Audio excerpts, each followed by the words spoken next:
Hello, my name is Bobby Vaught.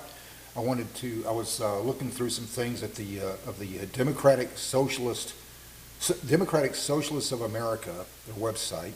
I'll show it to you. It's right here. Okay, Democratic Socialists of America. Very easy to find on the internet.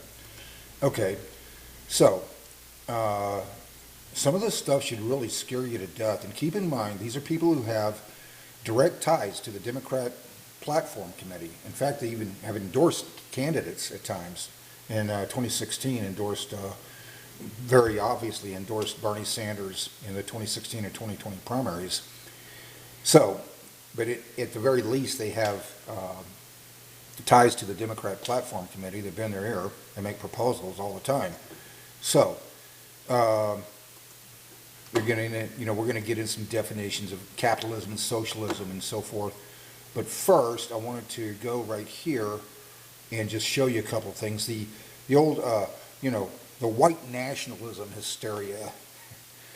And why do the socialists do this? Is because it helps gin up hysteria. Okay, it helps gin up people who may not be, really analyzing these things or thinking that capitalism or socialism, either one, has anything specifically to do with race or ethnicity. It doesn't. So here's what it says right here. We cannot meaningfully combat capitalism without combating white supremacy and vice versa. So in other words, it becomes a capitalism for socialism versus socialism becomes a us against them, white people versus those white supremacists versus people of color thing. Okay, so let's go to these definitions have never changed. The same definition when I was in college. Any economics textbook. Same definition, look on the internet, same definition as my father's economics textbook that he had back in the 1950s that I was looking at when I was in my early teens. Okay, so here's the definition of capitalism. This is if you look for different definitions of these things, of these two different definitions, you would find a lot of definitions kind of worded differently. Slightly different in their wording, but they all basically mean the same thing, okay? Capitalism. An economic and political system in which a country's trade and industry are controlled by private owners for profit. Who are private owners? Well, it's people like you and me. There's nothing in there about race or ethnicity. To tie, they try to very conveniently tie capitalism to white nationalism and white supremacy.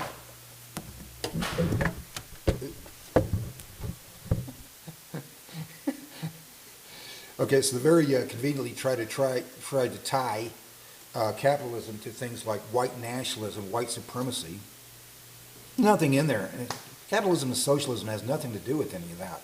Any nation can be capitalist or socialist. There's capitalism in South America. There's capitalism in places in Europe. There's capitalism in Japan.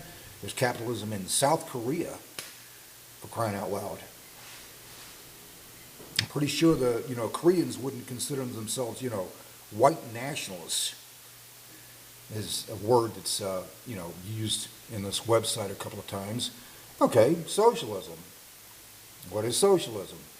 An economic and political philosophy encompassing diverse economic and social systems characterized by social ownership of the means of production. What is capital? Any economics textbook is going to tell you the means of production. That's what that means, capital. Money is not capital. Money could certainly be used to acquire capital, but it's not capital. If you have a small business, maybe a pizza place, you started your own pizza business, whatever. The ovens are capital. It's a means of production. Okay? So basically, in other words, the differences between capitalism and socialism has to do with who people think should own the means of production. Capitalism, the little guy, capitalism is the only economic system in which the little guy can be an owner of the means of production, capital. give you an example. I'm not trying to do stock picks here. It's just an example. I may make a video sometime about stock market because it's something that I've analyzed my whole life, and what to look for in the stock market, that kind of thing. But that's just beyond the scope of this presentation here. So I'm just using McCormick as an example. I'm not trying to do stock picks here. Okay, you go to McCormick. They put that company that puts spices in those little bottles, right? You go and buy one share of McCormick. You are an owner of capital. Capital is the only economic system in which you can do that. By very definition, nationalizing means production. In theory, it was supposed to mean that, collective ownership. Okay, well, who's going to manage it? Government does. So in theory, it was supposed to mean collective ownership of the means production, capital. We know in reality, and looking throughout history, it really just means government owns the means of production, and you don't, and never will. Okay, a lot of people I've noticed, people especially on the left, but not exclusively on the left. Many people don't define socialism correctly. They think it has something to do with government spending. Every nation on Earth has some level of government spending. I don't know many hardcore libertarians who wouldn't agree that there's some things government needs to spend money on. You need to defend the country, for one thing. You need a defense. Many things. Okay, we could go through a few things. But, the point I really was getting at, though, is every nation on Earth has to have some level of government spending. I don't think very many people would question that. If nothing else, you need a defense. So that's not what defines socialism. You see this all over social media, people on the left. Government spent money on that and spent money on that, and see, this is socialism. This is good. This is socialism. That's not what defines socialism. The differences between capitalism and socialism has to do with the production side of the equation. In other words, who should own capital, the means of production? Okay? This is by the definitions. They've never changed. Okay? And even this website doesn't disagree with that. They know what the definition of socialism is. Okay, so going back to, but they kind of conveniently try to link this white nationalism hysteria thing with capitalism. Had nothing to do with that. Okay, so let's get to some specifics here. This is the part I wanted to get to that you really just clicking on their little page here called Economic Justice. That's what they decided to label it. Economic Justice. And scroll down here for just a second. Okay, social ownership. You can read this for yourself. Okay, I'm not creating anything here. If you wanted to go to the website and read it. Social ownership, in other words, nationalized, not equity as in individual equity, in other words, social ownership and democratic control of utilities and key industries, including water, gas, electric, telecommunications, media, net, and internet service providers. Wow, that's scary already, right there. Including telecommunications, media, and internet service providers. So in other words, they want government to own all media. Let me say that again for effect. They're saying they want government to own all media. So government would decide what gets said, what doesn't get said, et cetera, et cetera, et cetera. And continuing to read here, not creating any of this stuff. You could go to their website, click on where it says economic justice. Yeah, right. And this is what it says. And internet service providers and other critical sectors of the economy through direct government support, public banks, etc., nationalize and socialize through monetary policy, insurance, real estate, and finance. Okay, let's just analyze that. Who owns banks? Who really owns them? I noticed that a lot of people, not exclusively, but especially people on the left, they tend to think of banks as, even banks, as these kind of nebulous-like entities that sort of exist in the stratosphere. Okay? That beyond the scope of your ownership or mine. Nothing could be further from the truth. Do corporate execs own shares in banks? Yeah. Along in every other sector of the economy, consumer staples, consumer, et cetera, all of it. Here's who owns banks, okay? People like you, people like me, people like your neighbor. I own shares of J.P. Morgan. You may have a 401k, a Roth IRA, or a regular trading account, or maybe all three of those. Your neighbor owns Citibank. Some other neighbor owns Bank of America. They're all locally owned. So what they're really saying here is that you don't get to own it anymore. The government will. This is a socialism, socialist logic. We don't like corporations, so we need to turn over all means of production, capital, to the government,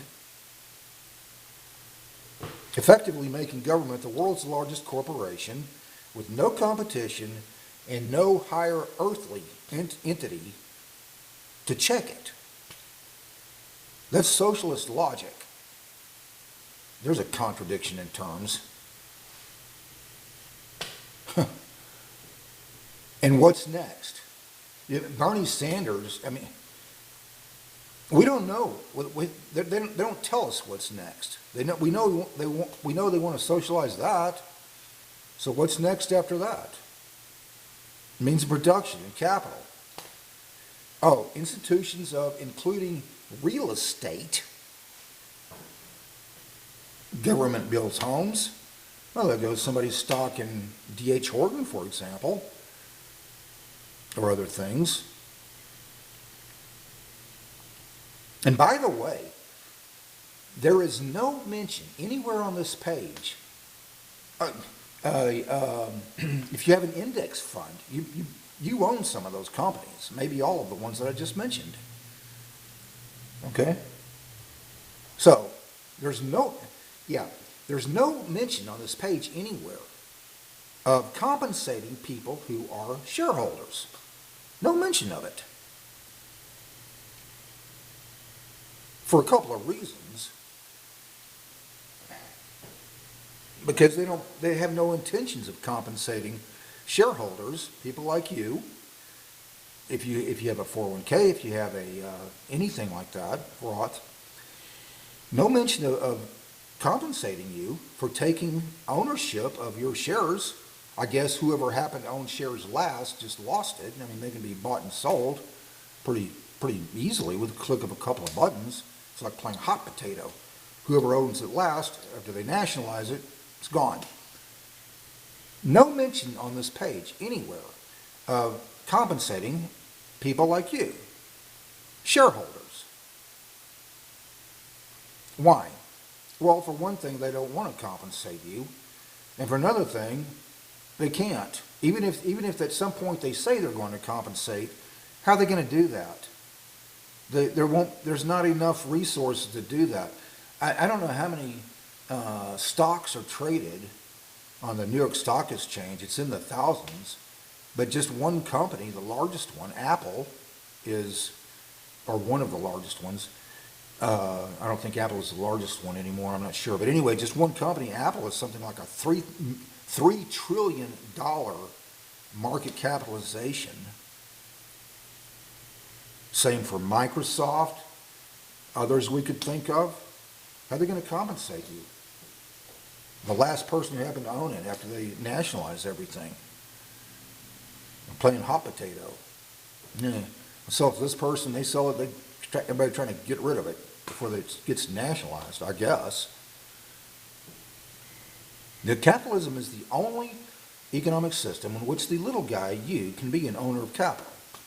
And I gave an example. You take $70, go buy a share of McCormick. That's how you start. By the way, I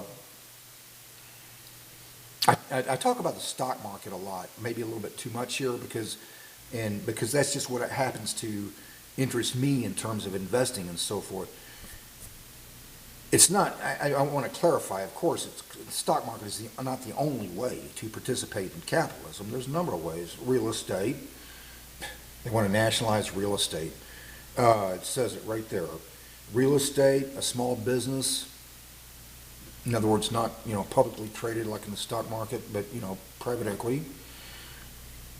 Okay? Institutions of monetary policy, insurance, real estate, and finance. Insurance. Okay, so government's going to control that. Real estate, I have no idea. Does that mean you don't own your home anymore? I mean, maybe you live in it, but you don't own it. It's up to government to provide housing exclusively? Really? I don't question, probably, these socialists, if they were actually able to implement all this stuff that they're proposing, that I would question, I don't know, I would guess, I would hope they probably make sure everybody gets, 3 bowls of soup every day or something. America is about freedom. That's one thing it's about. That's what we talk about, land of the free, home of the brave. By very definition, socialism tells you you can't. You are not allowed to be an individual owner of equity. By its very definition. Question, how do you tell people, do you advocate, collective ownership of capital, means production, and you're not allowed to have private equity because everything's supposed to be nationalized. How do you take that idea and make it consistent with the idea of freedom? You can't. That's the point. So America's about freedom, and I'm just talking about economics here. America has always been, I thought, about dreams, aspirations. I want my children to have it, you want your children to have it better than what you had? That's what people always say. I want my children to have it better than what I had. In economics, that's America. It's what it should be.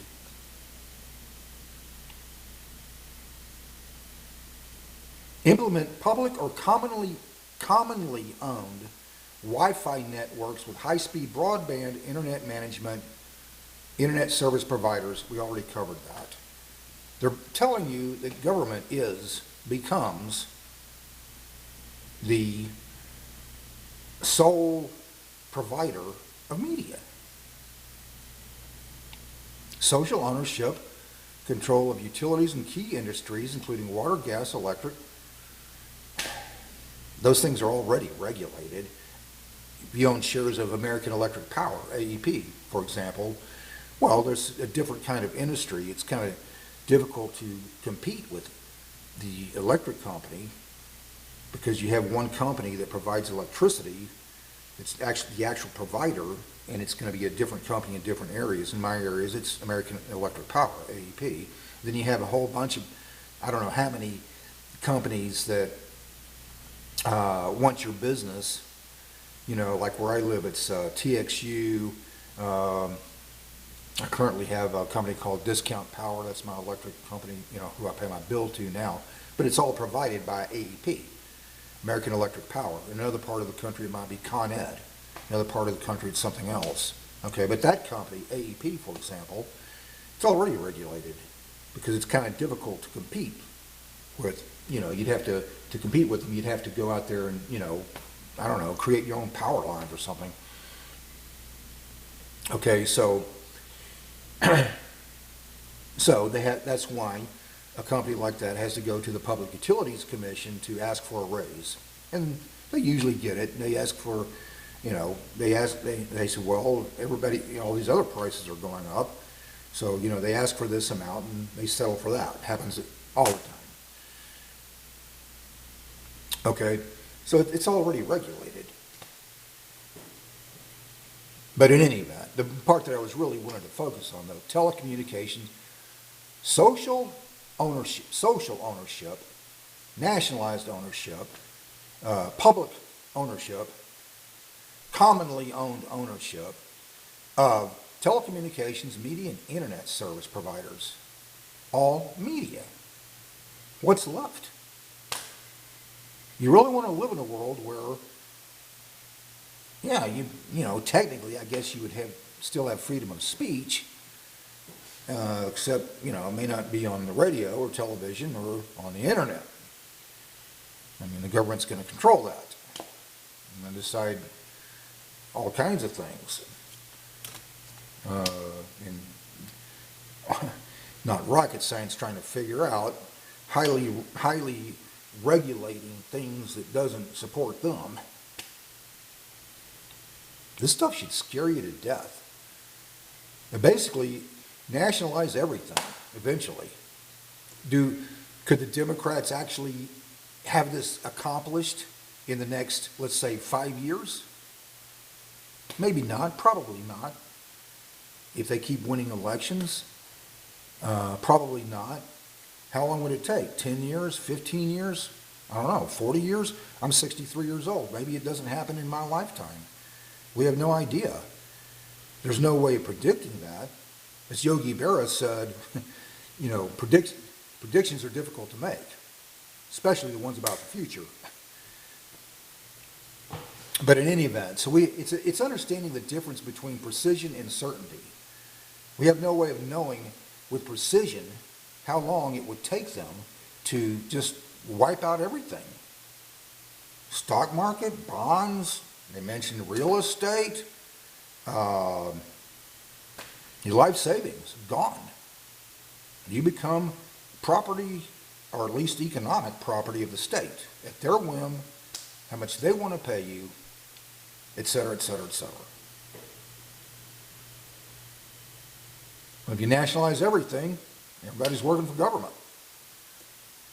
This is mind-numbing stuff here with ties to the Democrat Party Platform Committee.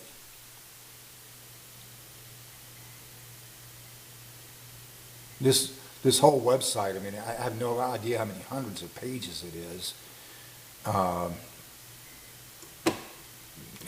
Obviously I can't go through everything here in one video, but just the part we're looking at. Oh, yeah. Yeah, there's some place on here, I wonder if I can find it, some place on here where it actually said abolishment of the police and the prison system. I'm not making that up. Yeah, that's very, yeah, unicorns and, yeah, you get the idea. I wonder if I can find that. Let's see. Yeah, I know I saw it in there somewhere. You'd have to look for it. There's a place in there where it said abolishment of the police systems and the prison system. Abolish. Yeah, there's a such thing as too much government, too much law enforcement, and there's a such thing as not enough. That's clearly not enough. Unless you want to just be in the Wild West again, I guess. I wish I could find that. I can't find it now. Believe me, it's in there. I'm not going to make something up here. Anyway, this stuff should scare you to death, folks. The part that I really wanted to focus on was the part about just nationalizing everything. Socialist logic. We don't like those evil corporations, so yeah, turn over all means of production, capital to the state, effectively making government the world's largest corporation with no competition and no higher earthly entity to check it. That's what socialism is. These people will wipe you out. No more private equity or individually owned equity. No more any of that. Wipe out your life savings. Nowhere in there does it say anything about compensation. We already covered that. The choice is yours. It could take them so long that I wouldn't even live long enough to see it if it happened. But I care about you. I care about your children. I care about their children. I care about this country. That's the Democrat Party today. Okay. That's the direction some people want to go in, I guess. Choice is yours.